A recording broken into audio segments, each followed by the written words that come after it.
اب یہیں سیالکوٹ کے ایک شاعر نے، جس نے پوری دنیا کے اندر انسانیت کی، مسلمانوں کی خاص طور پر سوچ ہی بدل دی، وہ ہیں علامہ اقبال۔ علامہ اقبال بھی تو گئے تھے پڑھنے جرمنی میں، میونخ یونیورسٹی سے انہوں نے پی ایچ ڈی کیا، اور انہوں نے کہا میں تو انگریزی میں پڑھوں گا، میں جرمن زبان میں نہیں پڑھوں گا۔ تو ان کی وجہ سے اس کو یونیورسٹی کی تعلیمی نظام کی زبان تبدیل کرنا پڑی، اور جرمن زبان کی جگہ انگریزی زبان کو رائج کرنا پڑا۔ علامہ اقبال واپس آنے کے بعد تو کچھ وہاں کے رنگ میں رکھ جاتے ہیں نا، واپس آنے کے بعد اور زیادہ انقلابی ہو گئے، اور زیادہ بیداری کے اور زیادہ ہوشیاری اور بصیرت کے اشعار کہنے لگے۔ تو علامہ اقبال نے وہاں جا کر بھی ان سے اثر نہیں لیا، بلکہ اثر چھوڑ کر آئے، کم سے کم اتنا اثر چھوڑ کر آئے کہ وہاں کی تعلیم کی زبان ہی تبدیل کروا دی۔ ان کے نام کا وہاں روڈ بھی ہے، ان کے نام کی وہاں یونیورسٹی کے اندر ایک باقاعدہ ایک بلڈنگ بھی ان کے نام پر ہے۔ تو یہ علامہ اقبال نے کیسے کیا؟ یہ کیسے ممکن ہے کہ کوئی اتنا بڑا اس انداز سے اپنی زندگی گزارے؟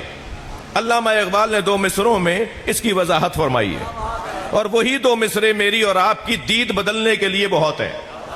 علامہ اقبال کہتے ہیں خیرہ نہ کر سکا مجھے جلوے دانش فرنگ، فرنگ یعنی یورپ، یعنی جرمنی، یعنی اٹلی، یعنی فرانس۔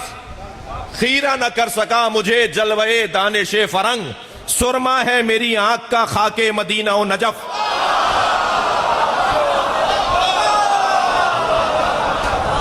جس کی آنکھ میں مدنی سرما لگا ہوا ہو، جس کی آنکھ میں نجفی سرما لگا ہوا ہو۔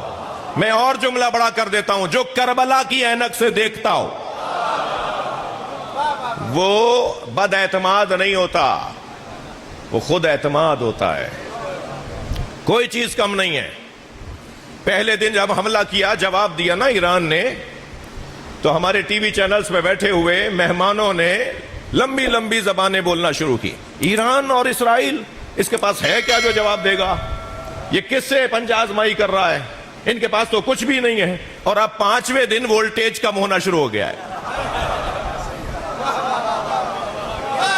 وہ وولٹیج جب کم ہوتا ہے نا، پنکھا ہلکا ہونے لگتا ہے، وہ بلب بھی بجھنے کی طرف جا رہا ہوتا ہے۔ اور اب سارے صحافیوں کا وولٹیج، خاص طور پر مہمانوں کا، صحافی نہیں کر رہے یہ بات، زیادہ تر جو مہمان بیٹھے تھے نا، اب ان کا رنگ بدلنا شروع ہو گیا ہے، اب ان کا حلیہ بدلنا شروع ہو گیا ہے۔ مجھے تو امام کے ظہور کی خوشبو آ رہی ہے،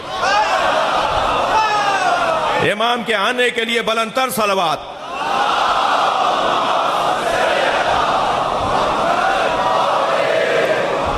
اب دیکھیے ہم بہت دیر سے بیٹھے ہیں ممبر پر آ کر، مگر میں مجلس تو پوری پڑھوں گا، اور میں کچھ دیر اپنے بھائی ملک اسد اور قمر بھائی کی نوحخانی میں بھی شریک رہوں گا، اور ہم سب بلکہ شریک رہیں گے۔ بات بہت روشن ہے، مجمع اس وقت غدیر میں ہے۔ فرق اتنا ہے کہ وہاں پالان اتروا لیے گئے تھے،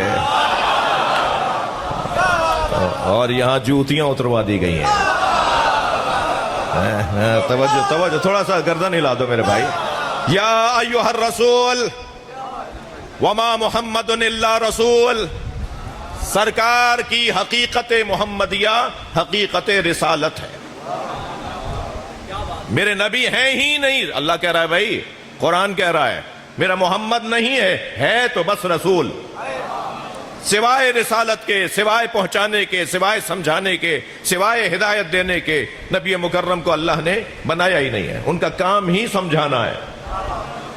اور عزیزو، کیا سمجھانے آئے ہیں؟ خلال کون سی درخت کی لکڑی سے کرنا ہے؟ ٹوتھ پک خلال کون سے درخت کی لکڑی سے اپنے دانتوں میں خلال کرنا ہے؟ بالوں میں کنگھی کون سے درخت کی بنی ہوئی لکڑی کی کنگھی سے بالوں میں کنگھی کرنی ہے؟ مسجد میں جائیں گے تو پہلا قدم کون سا رکھیں؟ پہلا الٹا رکھیں یا سیدھا؟ جی مسترح سے نکلیں تو پہلا قدم باہر کون سا رکھیں؟ بھائی ممبر کی ایک زبان ہے، اب اگر کسی بچے کو لفظ سمجھ میں نہیں آئے تو کسی بڑے سے پوچھ لے۔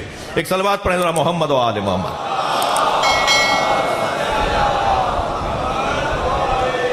سرکار دو جہاں نے حتیٰ سرکار دو جہاں نے نماز کے بعد مصافحہ پہلے سیدھی طرف کرنا ہے یا پہلے الٹی طرف والے سے کرنا ہے، اتنا باریک باریک مسئلے بتائے ہیں سرکار نے، جس نے اتنا کچھ عطا کیا، 63 برس کی نبوی زندگی۔ جی حافظ صاحب تشریف فرمائے ہیں، یہ مجمع نبی کے 40 سال بعد نبی ہونے کا قائل نہیں ہے، یہ مجمع 40 سال کے بعد نبی ہونے کا قائل نہیں ہے، ہم نبی کے 40 سال بعد نبی ہوئے اس کے قائل نہیں ہیں۔ آپ سے اگر کوئی کہے نا کہ 40 سال کے بعد نبی ہوئے، تو میں آپ سے کہہ رہا ہوں، اس سے کہہ دینا تمہیں آنے میں 40 سال دیر لگی ہے۔ نبی ہمارے ہمیشہ سے نبی، 63 برس کی نبوی زندگی، 63 برس کی رسالت کی زندگی سرکار دو جہاں نے گزاری۔ مجھ طالب علم سے اگر کوئی کہے کہ مولانا کتنے عرصے سے مجلس پڑھ رہے ہیں،